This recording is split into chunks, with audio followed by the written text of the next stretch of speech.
Yay! We did it. Are we live? We are live. Oh, sweet. Welcome to this very close proximity edition Yes. of Unmute It's Yourself. getting real cozy in It's here. maybe too cozy, some might say. Yeah. But we are having technical issues that have reduced us to just one computer Yes. on today's stream. The internet is drunk. The internet is not our fault. We are sober and the internet is drunk for lunch, which is pretty backwards. Let me click some things here. Make sure everything's all set up right. But yeah, we wanted to kind of get the community together, as we are wont to do from time to time, and talk about some of the changes to our reviews and how we do them. Yeah. So if you guys have questions, throw them in the screen. But write them on a small sheet of paper. Yes. Ball it up and throw then it. Then scan it and then send the image to the chat. Yes. Actually, we do have some questions already, believe it or not, from our lovely internet homies. Yay! Oh, computers. So here's a question from Samuel Damasio that is very apt. He asks, can you talk about how the new review system came about, and how are you already looking at tweaks as that was its first showing? Oh, like, are we looking at changing it after that? So, for those who don't know, we just did our first new review in our new system yesterday. It was or was it Tuesday? It was Tuesday. It was Tuesday. Your transistor review. Yes. We've gotten rid of the score. Just as a reminder for people who may have recently started watching our channel, when Rev3 Games first started out, we did not have review scores then either. That's true. We operated under a try it, buy it, skip it system, which I actually really liked. And then about a year later, when Adam came on, he suggested that we do the scoring system. Which, in fairness, was essentially the same thing, right? I mean, 1, 2, 3, 4, and 5 out of 5 all kind of correspond, if you think about it, to buy it, try it, skip it. It's like a 3-star rating system. I was never personally a fan of any kind of numerical rating system because I feel it devalues the content of the actual review. Yeah. And anecdotally, I have noticed that the comments on reviews that do have scores on them tend to be very argumentative and focus solely on the actual score of the review, which I don't like. And personally, I think that abiding by review scores, which a lot of outlets feel like they have to do, is kind of a dangerous thing to get into. I think one thing that we learned from Adam that I'm really grateful for is that he went out. I don't know if it was ever by choice or what, but I know that he was pretty adamant about us not being on Metacritic because he, and I feel the same way, felt some discomfort about how that affects people's jobs and careers and salaries and lives. Like, that is a really weird, gross system, and it puts even further emphasis on this number that I think should never have been more than a suggestion in the first place. Yeah. And just from the comments that I've read on the transistor review, people seem to be responding really positively. There have been a couple people who are like, oh, I need a score to decide how I feel about this. But the thing is, you don't. You might think you do, but you don't need a score to decide how you feel about a game if you just listen to somebody talk about each and every detail of it for 8 minutes. I'm really, really glad that we are not doing it anymore. I hope people agree. As far as tweaks to the current system, we are, of course, open to suggestions. Yeah, for sure. But consider the fact that we came up with that new review system in a day. Basically, and one of our editors just whipped it together in an hour, and it was actually kind of incredible how he managed to do that. And it's probably come as close to my vision of what our review scale should be, closer than I ever thought possible. Yeah, it came out so well, but we're also like, even on a superficial level, there are just visual tweaks to the way that we represent that final screen. So I think, and for people who don't know, the way the review system works now is that instead of a score at the end, we have one final sentence, one sort of summary sentence, kind of the way we always have, that sort of summarizes how we feel about the game, and we have that pop up on screen, and we demonstrate that for you visually. And it's funny because I think we're not actually changing the review system that much. Like, the first 95% of the review is the same way it always is. The whole thing is actually, we just don't tack a number on it. We've just replaced the score with a sentence that I feel gives a better description of the game than something completely arbitrary. Because, I mean, a score at the end of the game doesn't tell you anything about the actual features of the game or what you might like or dislike. Whereas a sentence, I feel, is a good way of summarizing as best you can what the game is about. Jaden Cornish on Google Plus asks, did you remove the scores from your system to focus more on what makes the game good or bad instead of just trying to justify a score? Which I think is that's partially true. I mean, like, having to build your entire text around justifying a number or vice versa is not, it seems counter to actually doing what we want to do, which is to talk thoughtfully about games and talk intelligently about games.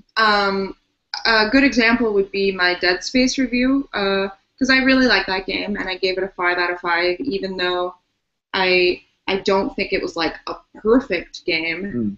I feel like it was closer to a 5 than it was to a 4. But people, like, when you have a review scale like that, there are so many things you have to consider. Like, is it a uniform distribution? Is it more of a bell curve? And these are things that you're not going to necessarily include or explain in every single review that you do. So random people who happen to be Googling, for like Dead Space review and just found our review of it might not know the intricacies of our review scale. A lot of people probably assume, because most outlets operate on a 10-point review scale, that our review scale has half stars in it, which in fact it doesn't. It doesn't. So a 5, there's going to be more 5s than other 10-point review scales, because there's only half as many options for what you can actually score a game. It's funny, and even still, like, what a 5 means to us might not be the same as a 5 for another outlet. What a 5 means to me might not be the same thing as what it means to you. Exactly. And there's this sort of false pretense that these scores on different games at different outlets can be fairly compared and grouped together, and I just don't think that's true. Yeah, I also found myself a lot, and Dead Space is another good example of this, feeling like I was shoehorned into giving a game a score that I didn't feel it deserved. Not to say I didn't feel Dead Space deserved a 5, because with our scoring system, I absolutely feel it did. But I also feel like there's very little room outside of those very specific numbers to be able to give any information about the game. So Tomb Raider, which I gave a 3, which I actually felt was more of a 3.5, all people see is the 3, and even though I explained that it's kind of a high 3, it doesn't matter. People just still focus on the number that you've given it. So I've never been a fan of the review scale, but I've especially never been a fan of the 5-point review scale. And I could not be happier that it's gone. Yeah. I feel the same way. I think that I had a sort of similar experience with my South Park review, where I tried to explain, and I think I did explain very, very thoughtfully, that, like, this game is really cool, but it's not for everyone. It does some amazing things right. A very certain subset of people are going to love this game, but it also has some issues. And, of course, the people who type South Park into YouTube search and click on the first result get angry because of the number at the end and forget about literally the 1,000 words I said that came out of that number. Yep. Hold on. I had a YouTube comment that I wanted to pull up from Will Wiggins here. He says, again, super glad you guys did away with the review scores. I've been advocating it for a while now, and seeing that there's demand for it in the industry is a glimmer. Oh, this is so nice. Seeing there's demand for it in the industry is a glimmer of hope that we can start really focusing on what's important instead of one game getting a 9.4 and another getting a 9.5. Arbitrary nonsense, I say. And then he said he might try to join, which would be cool. But yeah, thank you very much. I feel exactly the same way, and I especially think it's ridiculous when outlets and websites do such granular review scores. Like, it's one thing to have a 10-point scale. Nobody needs a 100-point scale. Yeah. That's ridiculous. It's just, it feeds into this insight. Like, one thing that I constantly see people get angry about on the internet is like, oh, IGN gave God Hand like a 4.3, which is the same score they gave to this Barbie horse event. And it's like, dude, that's not the point. Like, that's, no. That's not why those numbers exist. And I think it makes me feel good. Like the Transistor review, the comments for the most part are discussions of like how people felt about the game, and it's the nicest comment section of a video I've done in years, probably. Yeah. But yeah, I feel like outlets that set themselves up with review scales like that are just setting themselves up for failure. Yeah, it's or at the very least, they're setting themselves up for some really trollish, shitty comments that I don't think are a positive force for the industry. Yeah. So we are gonna let some people in. Just so you know, we have to run and shoot Casual Friday actually right after this, so we're gonna be keeping this shorter than I think our normal hangouts. But we can we can work something out and do a full length one next week. I think. Let's talk to this dude Jack down here. I think your computer's muted. Oh, okay. Everybody there, all right, can you hear me? Give me 8 seconds. And all right, there we go. Hi, Jack. Hello, can you hear me? Yes. Beauty. You'll have to forgive me if I'm a bit slow. It's 8 in the morning and I'm not exactly well. Yeah, I'm in Australia, so hey. About your review scale, the way that you're reviewing, obviously, it's changed a lot, and you make the point of overall thoughts on a game. It's a lot easier just to have that summarizing sentence at the end. But games aren't cheap. Like, for a lot of people out there, like, they're not the cheapest thing out there, and it's a lot easier, I think, at a glance to look at a 5-point. Obviously, like you said, the 10-point and the, in particular, 100-point review scales are very granular and mostly useless. But, ooh, can you still hear me? Yeah. Yeah, I can hear you. Okay, all right. Sorry, my headset's not the best thing out there. At a glance, it's a lot easier to look at a 5-point scale and be like, okay, so this would be worth my money at the end of a review, obviously after watching the whole thing. Yeah. Do you think that it's still not worth having that there? So that's a really good point, actually, is that, and it's something we kind of inherited from Adam, was Adam never, and I think he spoke about this on Sus or something sometimes, he never thought of reviews primarily as purchasing advice. He thought of them as criticizing an art form. But to me, I think it still works as purchasing advice, even without the number. Yeah. Because I think if you watch the video, if we're doing our jobs right, you will get a sense of whether or not this is the right game for you. I mean, like, to put a number on, I mean, I feel like people can listen to us and hear the adjectives we're using and tell if they're good adjectives or bad adjectives. You know what I mean? Like, I trust our audience, I think, a little bit, and that's part of this experiment, I guess. But I think that our audience can make an informed decision based on knowing what we like and don't like, and how we describe our experience with a particular game without giving them a number to wrestle with, if that makes sense. Yeah. I mean, I totally get that games are expensive, and I feel like that actually proves even more that having a review score isn't necessary, because if you're paying a lot of money for a game, you're going to want to hear every detail about it so you can make sure that it's something that you really want to buy. Mm-hmm. Whereas a review scale or a score at the end, I mean, you could just go to Metacritic, and if scores were really important to you, then you could use that as an even better barometer by which to judge whether you're not or not you should buy the game, because then you're getting 10 review scores. So you could maybe take that into consideration with the content of an actual review that you like. Obviously, I'm not suggesting that you go, like, eschew all of our reviews and just go to Metacritic for all of your purchasing information. But I do feel like there is merit in both. I do think that certain websites work with review scores, especially websites that tend to do less in-depth reviews.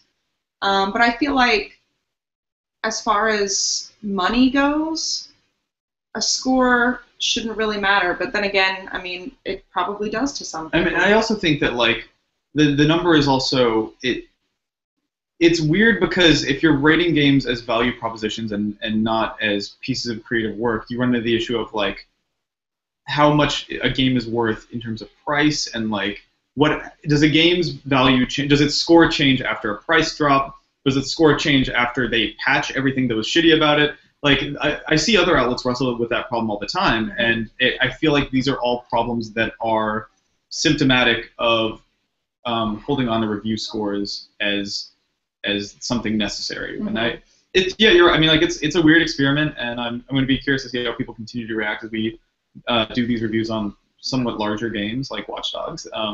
But for the most part, I feel like after doing this for a couple of years, I would like to think that we have a really good grasp of what our audience likes and what they value about us as an outlet. And the thing I keep hearing people say is that they like review games because we hopefully provide, like, a sort of intelligent, thoughtful, like, fanboyish angle on things if we're doing this right. And so, yeah, but that is a great point, and it's something that we thought about when we were making this decision. But thank you. Feel free to hang out. I'm going to pull in some more folks, try to get as many people in as possible. Let's talk to Tevya here. Hey, you're gonna have to unmute yourself with a little. Hello? Hey, what's up? Hey, what's up? Oh, sorry. Sorry about that. Blue room. Technical issues.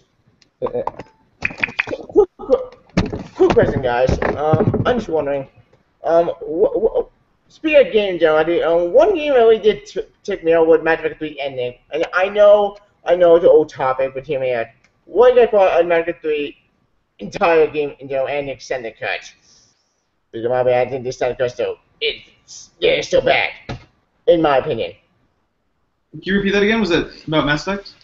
Yeah, the one that's trilogy as a whole. Just wondering. Yeah, Mass Effect 3 is not something I've really thought about in a while. It feels like we're reaching a time where we have to be hearing about a new Mass Effect game soon. Like, we have to. It just feels like we know that it's one of those things where, like, one of those things like Fallout 4 where we all feel certain that there has to be something in development, we just haven't really seen it yet. There have been a sort of tacit admissions that they've been doing new Mass Effect stuff from some of the creators on Twitter and stuff, but nothing firm. But yeah, I would be super down. There's also rumors that they're doing a Mass Effect trilogy, like EP compilation for next gen consoles, and I don't know, is that something you'd be interested in? Would you play? Yeah, I would. 80 hours of Mass Effect absolutely, again? I would. That makes sense.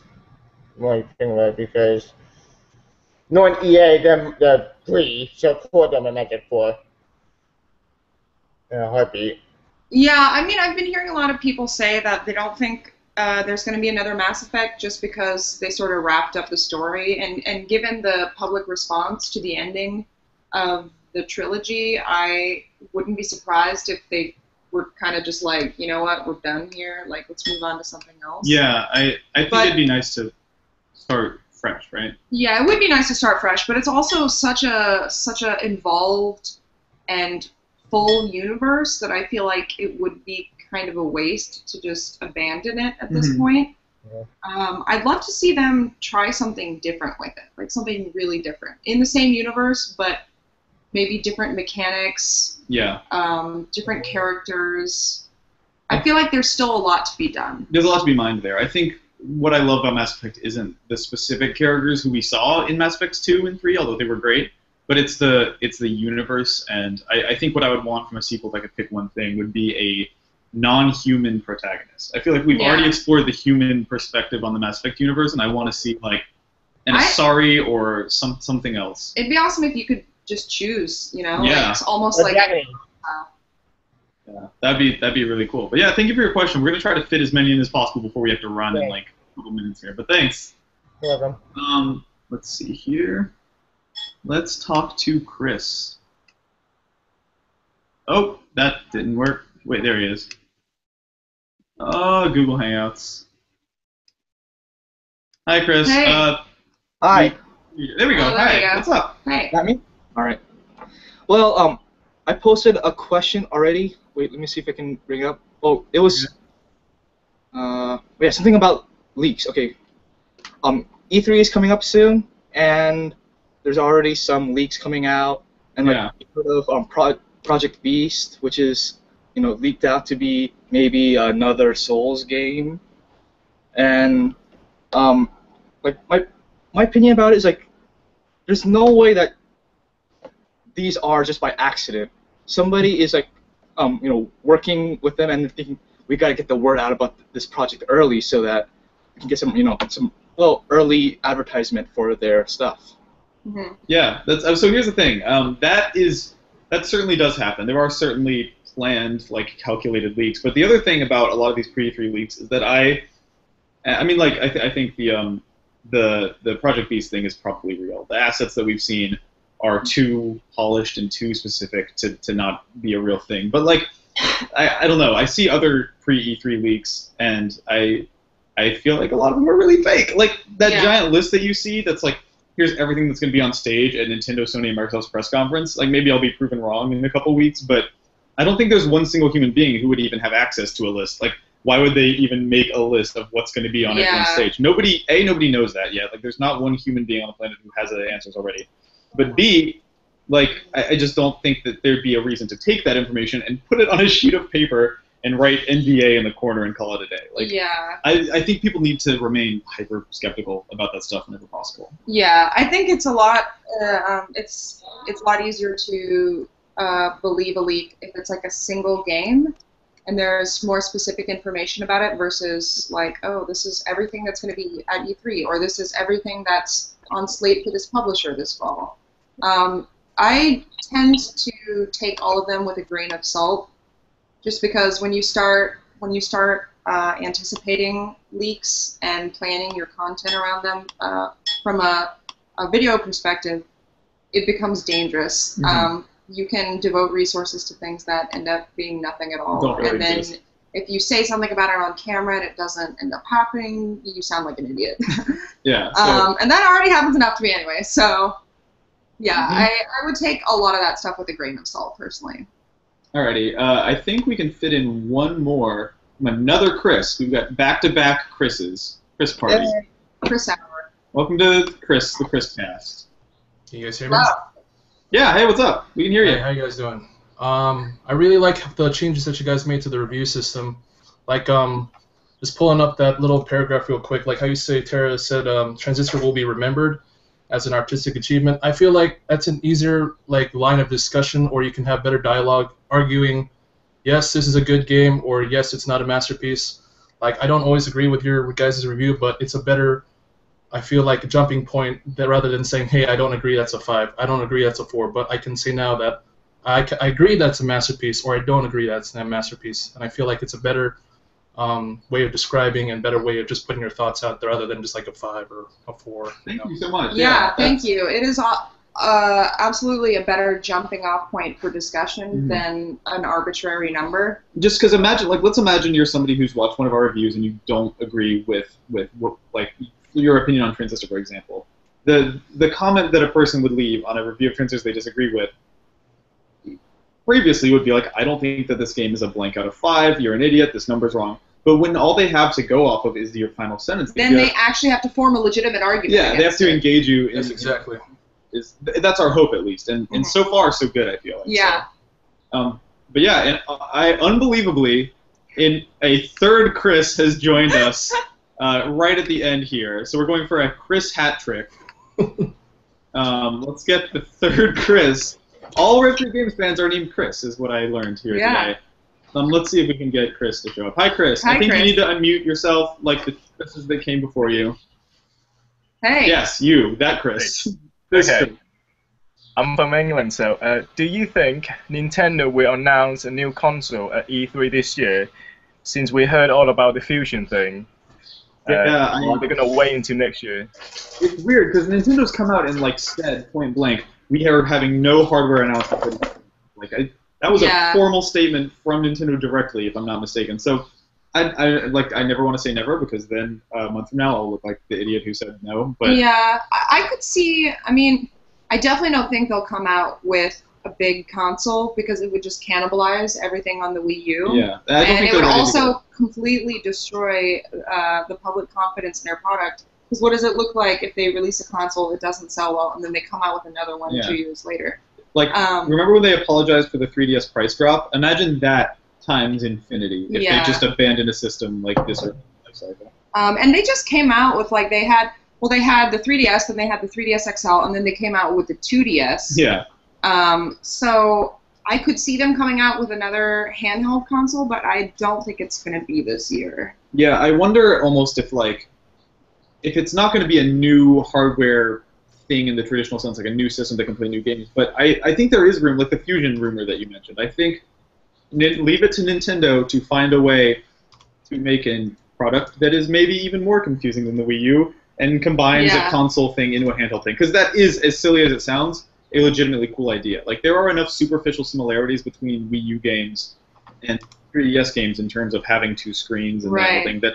But the Wii U was supposed to solve that problem, remember? And it super didn't. But I don't know. I love the idea of a new Nintendo piece of hardware, because I love Nintendo obsessively, and we'll play almost anything they put out. But I don't know, man. They're in a weird spot, and I'm kind of curious to see how they handle it. I'm super curious to see what kind of stuff they announce at Nintendo Direct this year, because it's always something a little bit shocking. There's always a curveball, and that's what's so charming about them. Like I don't know. It's easy to criticize them for the things that they do weird and wrong, but I also know that the first thing I'm going to do, if it were up to me when we get to E3, is go play Smash Bros. Yeah. Like I want to play Smash 4 so ridiculously bad. It's all I think about all the time. Maybe that's something else we should talk about is our E3 plans real quick. Yeah. We have them. We're going to E3. We will have a smaller team this year, so you probably won't see quite as much content from us as you've seen in years past. The team is me, Tara, and these 3 Chris's down here. Yes. 3 Chris. The trifecta. No, we've so far we're still building out our E3 appointment schedule right now.